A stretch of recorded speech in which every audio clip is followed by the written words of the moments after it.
What is up, you guys? I'm Charmx. Today I'm going to be reacting to Film Theory, Phineas and Ferb's Secret Hero by the Film Theorist. Now, I'm not really sure what to expect. I mean, in a bunch of the Film Theorist videos, like, it seems as if he is correct on some of them, but then on some of the other ones, it seems like he's really grasping for theories, if that makes sense. Like, some of it just doesn't seem that believable.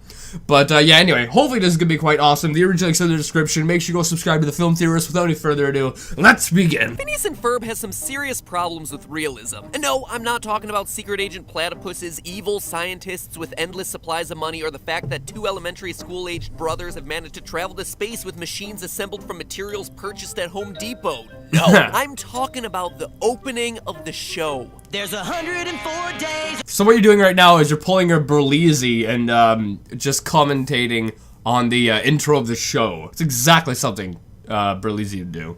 Of summer vacation. 104 days of summer vacation? On what planet? My elementary school only allowed 88 days of summer vacation. I checked the calendars of a bunch of other school districts, and the longest summer break I could find was 90. Not only do Phineas and Ferb have a slew of cool inventions, unlimited budget for their summer shenanigans, and a cool secret agent pet, but they get an extra 16 days of summer vacation?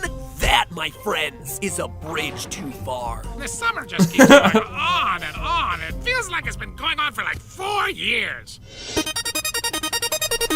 Man, I miss summer vacation, like when I was in school. I used to love it. Then in like grade 10 or, I don't know, I don't know. Basically, as soon as you get into high school, you have to get a job, right? And then you start working during the vacation, then, oh, from that point on, it's downhill. It's downhill. Enjoy it while it lasts. You guys better enjoy it. I can't speak! I've tried saying, enjoy it while it lasts. I keep saying it, and I keep like slurring my words. You know what? Whatever.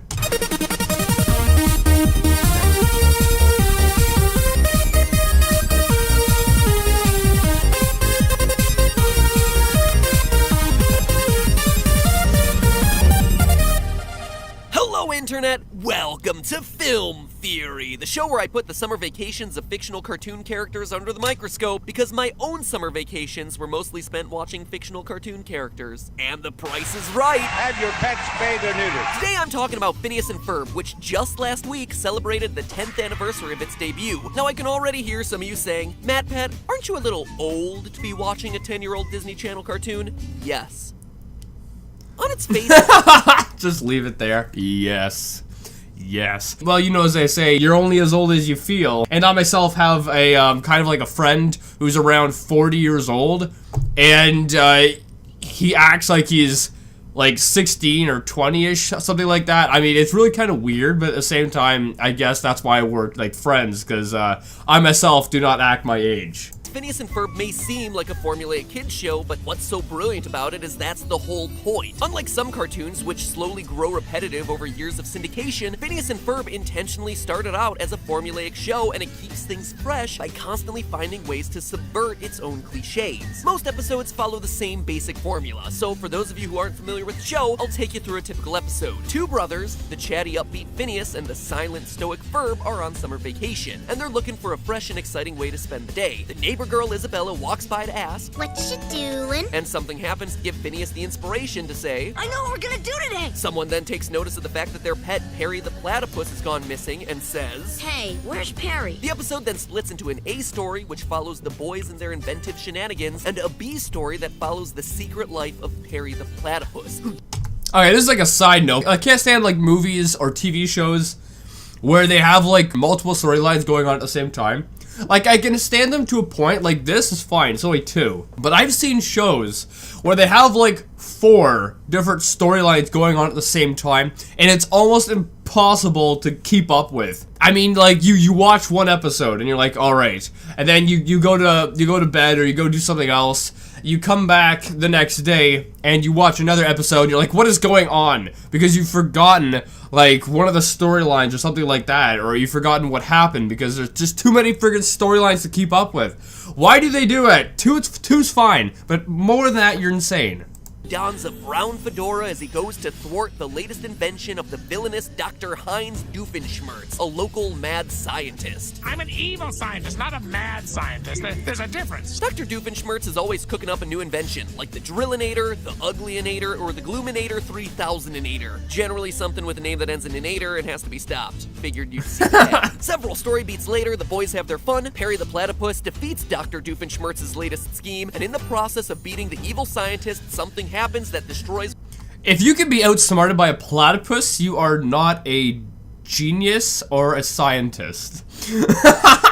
You're just a dumb maniac. Whatever the boys were working on all day, eliminating all evidence of their shenanigans before their parents come home, wiping the slate clean for them to come up with some new invention tomorrow. The defeated Dr. Doofenshmirtz yells into the wind. Curse you, Perry the Platypus! Perry goes back home to the boys, Oh, there you are, Perry. and the boys check another day of summer vacation off the calendar. Now, even though I'm talking about Phineas and Ferb, the TV show, I'm not actually going to be talking about Phineas and Ferb, the brothers. Instead, I want to focus today's episode on the villain of the story, Dr. Heinz Doofenshmirtz, creator and sole member of Doofenshmirtz Evil Incorporated. Specifically, I'm interested in one That's the best jingle for any business. very important question here. Why hasn't this obviously evil villain ever been arrested? I mean, it's not like there aren't people and animals trying to stop him. Perry the Platypus is an agent of the organization without a cool acronym. Oh, he probably pays off the police, because that's what a lot of, crime organization people do. They bribe the police, they buy them, so they can do what they want and get away with it, right? Or OWCA for short. Man, these guys are really bad at acronyms. And most days, his sole purpose is to track down the despicable Doc. And clearly, Doofenshmirtz is guilty of breaking more than a few laws. Grand larceny from the time he stole all the city's Mr. Slushy Burger statues and does this duckbill make me look fat, and the time he somehow managed to steal all the steaks in the tri-state area in Summit Vermilion. Not to mention his mistreatment of animals, like the time he enslaved monkeys to work in his volcano laundromat. Given the fact that the OWCA employs animals, I would think that they would be taking that last one pretty personally. We also know that the OWCA could arrest him if they wanted to. In the episode, Oh, There You Are, Perry, we see Perry take on a more serious villain, the Regurgitator. You just can't beat him down. At the end of the episode, we learn that the Regurgitator has been apprehended and put into prison. You defeated the Regurgitator. As a matter of fact, he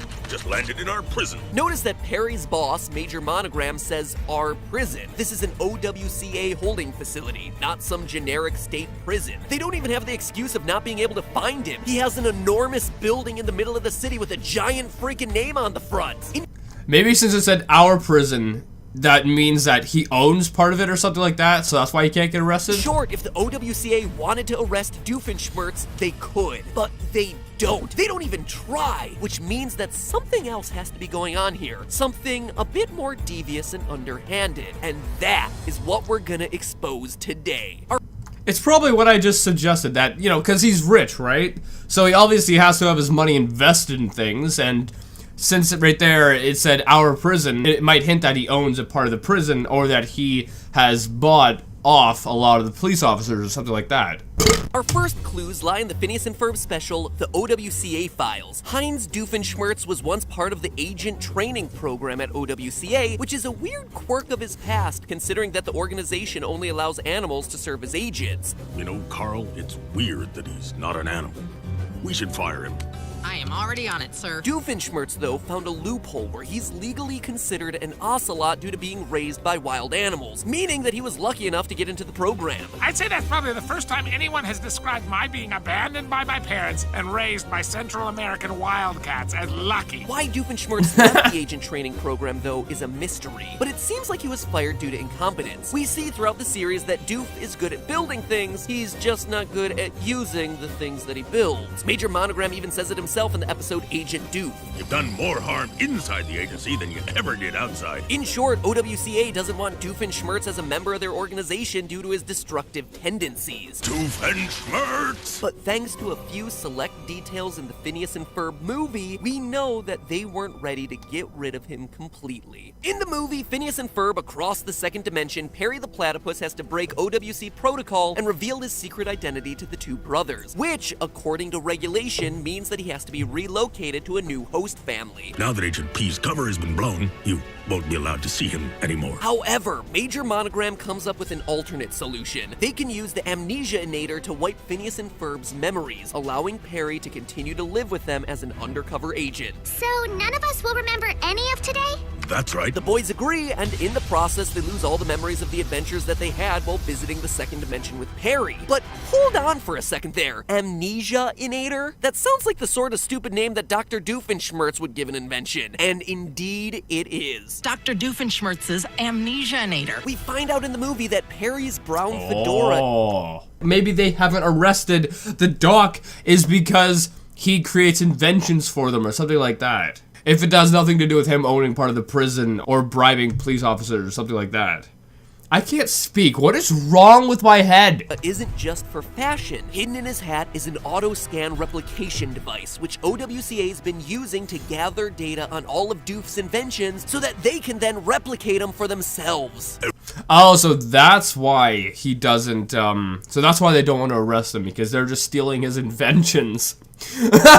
Why don't they just hire him to make inventions, and then, you know, he won't be doing his, you know, his evil stuff. Just hire him to make inventions for them. That might work. Every operative is equipped with an auto-scan replication device, just like the one in your hat. We've been using the information you've gathered to replicate each and every one of Dr. Doofenshmirtz's innators. And this is where OWCA's motives finally become clear. Dr. Doofenshmirtz may have been a terrible secret agent and a bad villain. I mean, bad as in he's incompetent at being a villain, not that he's a bad villain, because he's really kind of harmless. But he's a brilliant inventor. The fact that all his plans go sideways usually has less to do with the inventions themselves and more to do with the way he tries to use them. Hey, all of my innators work. It's just that, you know, I don't use them properly. I have poor planning skills. The auto-scan replication device in Perry's hat allows OWCA to benefit from Dr. Doofenshmirtz's inventions without having to deal with the problems that he would cause them by being an agent. And the best part is, Doofenshmirtz is the one paying to construct them all. Or, to be more accurate, his ex-wife is paying for it all. I get a big alimony check every month, so money's no object. Doofenshmirtz Evil Incorporated is... So why doesn't the OWCA just go and hire him to build things for them? I think that would also work. And, you know, he wouldn't technically be an evil villain at that point. He would just be a contributing member of society at that point. So I don't know why they just don't go and do that. I mean, he doesn't have to be a secret agent. He can just be an inventor working for them. Unwittingly serving as OWCA's research and development department. True, they do have to employ Perry to swoop in once a day to scan Doofenshmirtz's latest invention and foil whatever evil plan he's trying to enact, but that's way cheaper than funding the cost of their own R&D. They let him run free so that they can continue to profit off of his work. And why don't they just hire him, as I'm saying? Just hire him to be the inventor for them or something like that. I mean, much easier. Think about what Major Monogram said before. You've done more harm inside the agency than you ever did outside. If Doofenshmirtz is going to be more of a hindrance than a help, I guess that would make sense. whichever side he's on, then having him on the side of evil is actually the best possible outcome for OWCA. We know that Doofenshmirtz is a member of the League of Villainous Evildoers maniacally uniting for frightening investments in naughtiness. You want us to be called Love Muffin? And Love Muffin does have some members who are actually dangerous criminals, like Rodenstein. I prefer you use my full name. Alois Everhard Elizabeth Otto Wolfgang Hypatia Gunther Galen Gary Cooper von Rodenstein. Who plans to destroy summer forever by moving the Earth away from the sun. That's pretty evil. And notice that at the end of the episode, Rodenstein gets arrested, but Doof, he's allowed to run free. As we know from Major Monogram's daily briefings with Perry, OWCA is always watching Doofenshmirtz's movements vigilantly, which means that wherever he goes, Perry can follow, discovering where the evil guys are headed and what their next plan is. Oh, so secretly the Doctor is actually a hero. Even though he thinks he's a villain, he's the hero because he brings the OWCA to the villains, or the real villains, and he also invents stuff that the OWCA uses. Okay, it makes sense. It makes sense. I was getting a little bit confused at one point. For so long, 10 years now, we've been led to believe that Doof is the bad guy. Something that even he seems to believe when he brands his company Doofenshmirtz Evil Incorporated. Yet all of the evidence points to him actually being a tragic hero of Phineas and Ferb. A hero whose contributions will never be known or appreciated outside of the OWCA. Not even by Dr. Heinz Doofenshmirtz himself. He's so deep undercover that not even he realizes that all of his schemes are ultimately helping the OWCA, both by acting as the research and development department and by inadvertently acting as a mole who lets them catch the more dangerous villains who actually pose a threat to the public. He may not have been the partner that Perry the Platypus wanted, but he turns out to be the nemesis that Perry needs. But hey! Oh, that's a great theory. That's a great theory, and that's 100% believable. I mean, there's so much proof to back it up. It's not like the film theorist is really grasping at anything for this episode. Like some other episodes, it seems as if he grasps for things. But with this episode, there's so much proof to back it up. It's not like he's grasping at all. He's just kind of pointing out, you know, this is this, this is this. He's just pointing out the facts. But hey, this is just a reaction, and I hope you liked it. And if you did, make sure you give it a thumbs up, possibly share with a friend if you're new, and subscribe to the family today, and also make sure you go subscribe to The Film Theorist. That links in the description. With that being said, I'll see you guys next time. Boop.